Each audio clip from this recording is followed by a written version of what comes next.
WATCHMAN Salvation, issue number 5 and 6. Scripture reads 16 verse 16, Romans 10 verse 9 to 10. He that believeth and is baptized shall be saved, but he that believeth not shall be damned. That if thou shalt confess with thy mouth the Lord Jesus, and shalt believe in thine heart that God hath raised him from the dead, thou shalt be saved. For with the heart man believeth unto righteousness, and with the mouth confession is made unto salvation. In the mind of many people, Mark 16:16 reads, He who believes and is saved shall be baptized. They think that as long as they believe in the Lord, they will be saved, and that after they are saved, they should be baptized. But my Bible does not say this. It says, He who believes and is baptized shall be saved. This means that it is not enough for a person to believe. He must also be baptized before he can be saved. What does this mean? You have to realize that there are many meanings to the word salvation. One meaning refers to the blessing in the kingdom. Another meaning refers to our departure from the world when the Lord comes back. Still another meaning refers to our present overcoming, and a fourth refers to our going to heaven. Romans 10 and Mark 16 mean none of the above. They do not refer to the blessing in the millennium, neither do they refer to the redemption of our body at the coming of the Lord, nor to the salvation of our soul life in the future. They refer to something else, something special. Every believer can experience the various aspects of salvation mentioned above. I cannot speak on all these today. When I heard that someone would be baptized today, I thought about the matter of salvation. I wonder how many people understand the salvation that is spoken of in Romans 10 and Mark 16. Therefore, we will spend some time to consider this matter today. There is a common thought that one is baptized when he has believed and been saved.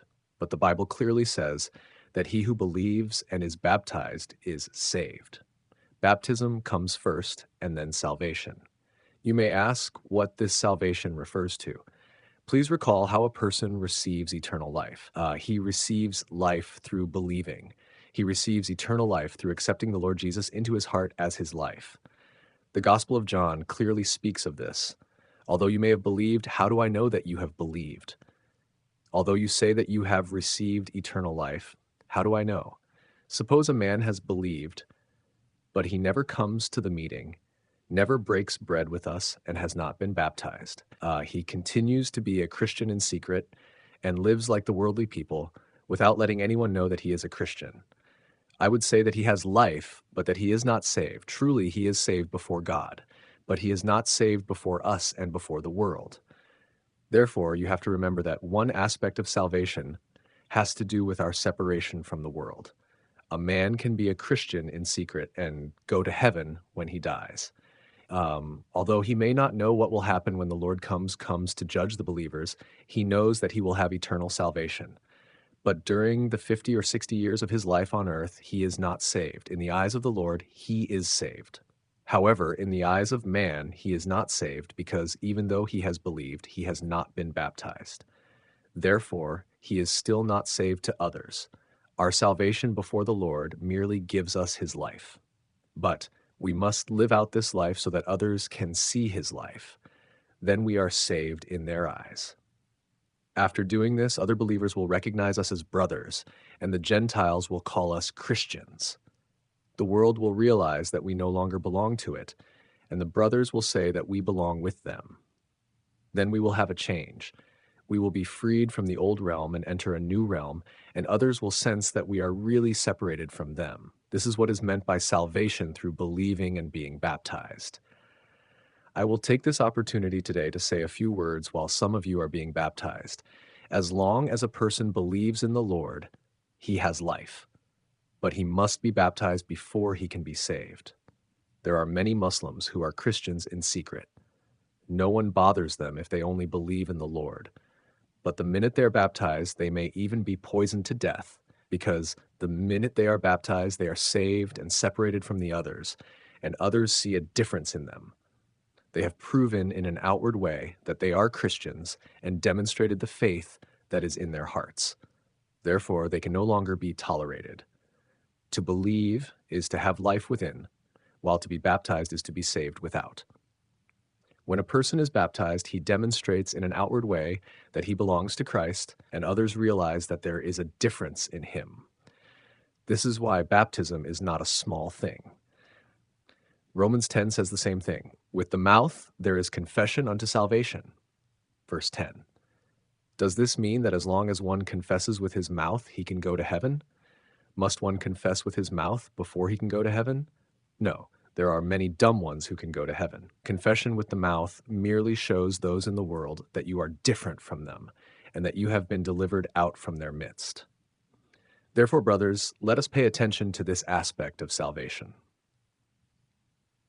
Numerous Christians have life within, but this life cannot be seen outwardly at all. Although they are saved before the Lord, before their friends, brothers, family, and colleagues, they are not saved. I can illustrate this with an example. The last time I took a boat on a journey, I talked with many passengers on the boat who asked me what my line of business was. It was difficult for me to explain to them. What could I say? I could not say that I was a preacher, because I do not recognize this as a profession or as a special class of people. I could not say that I was a Christian, because a Christian is not a profession or business. Saying this would not be answering what they had asked. Later, I thought about the fact that I wrote many articles, and I told them that I was a writer. But the minute I said this, I became as one who was not saved among them, because I did not show others my difference. I became the same as they were. One could be a reporter, another a cashier or bookkeeper, while I was a writer. In this way, all of us became the same. In their eyes, I was not a person being delivered from among them. I could have been different from them by following my statement with the words, I am a Christian. This would have marked a clear boundary between them and me, and would have shown them that they were sinners, while I was saved. They and I were totally different. Truly, we may be saved, but others may not know that we are saved. They may think that we are the same as them. This is the meaning of the verse. With the mouth there is confession unto salvation. The question today is not whether you have believed, but whether or not you have been baptized. We are not asking if you have received the Lord, but if others have seen this change in you. Believing involves a breakthrough in your spiritual life and passing from death unto life inwardly. Being baptized involves a breakthrough in the physical realm and passing from death unto life outwardly. Believing is to pass from death unto life before God, while being baptized is to pass from death unto life before men. Believing is to inwardly receive the eternal life, while being baptized is to outwardly announce to others that from now on, you have opened up yourself to showing others that you are a Christian, that you are hidden no more. Prior to this, you were a hidden Nicodemus, but now you are telling others openly that you are saved and different from them. A baptized person is like a person who has entered the grave. The ultimate destination of our most loved ones is the grave. Marriage lasts until the grave. The grave is one's final destiny. When a man dies, his corpse can still be seen, but after he enters the grave, he is gone forever and never seen again. Baptism means to be seen no more. It is not a see you tomorrow, but a see you never again. The water is a symbol of the grave. When we enter the grave, symbolized by the water, we are separated from the world. The world will acknowledge that we are delivered out of it, and that we no longer belong to it. This is why Acts indicates that saved persons are added to the church, because the local church is the outward gathering of all the saved ones. The whole church, in Acts 15:22, means the gathering of all those who are called by the Lord. Let me ask you once more, what are you doing when you are baptized today? You are telling others that from now on, your coming and going will not be the same as before. Your view toward the world has changed. Although you have taken the same way as others for many years, that relationship is over today. From now on, you stand in a different place. You have been delivered out of them and are no longer among them. To believe is an inward deliverance, while to be baptized is an outward deliverance. To believe is a deliverance in the spirit, while to be baptized is a deliverance in the body.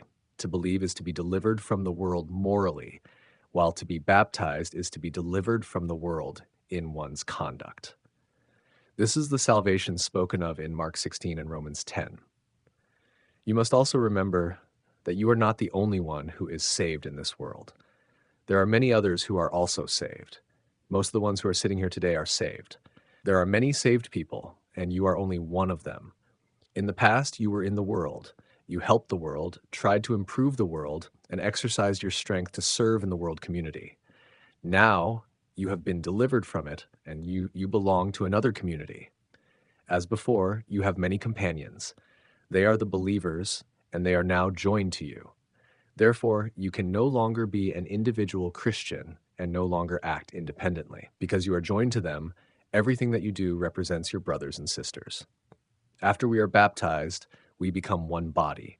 Wherever you are, the church is there. If there is a place where someone should not go, yet he goes there, he damages the oneness.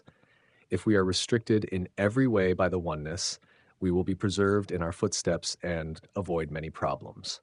Therefore, we should remember that whenever we do anything, we should take the brothers with us. One Western brother once related a story. A sister went to listen to a modernistic theologian's blasphemous preaching. When she came back from the meeting, she told an elderly brother that even though the teaching was wrong, his English was good. The elderly brother said, "If you went, I was there also." She said that it was impossible for him to have been there. He said, "Indeed, I did not want to go, but you carried me along with you." This is very true. We all are related to one another as members of the body. When one member goes somewhere, the other members go along with him. When you are baptized today, you are declaring to others that from now on you are separated from the world and are choosing to live with the Christians. Whatever you do now, all the other brothers are included in your actions. Therefore, brothers, please do not carry me to places where I do not want to go, and please do not do what I do not want to do. This may be a difficult thing to practice at times, but we must always wait to see if our brothers agree to our actions. I hope that all the brothers and sisters would know that being saved is not just going to heaven, but being different from the world and being separated from among them. May the Lord bless his word, and may we have a clear vision of it. May we know that the border of our garments should be fringed with blue. Every one of us should be heavenly and belong to the Lord.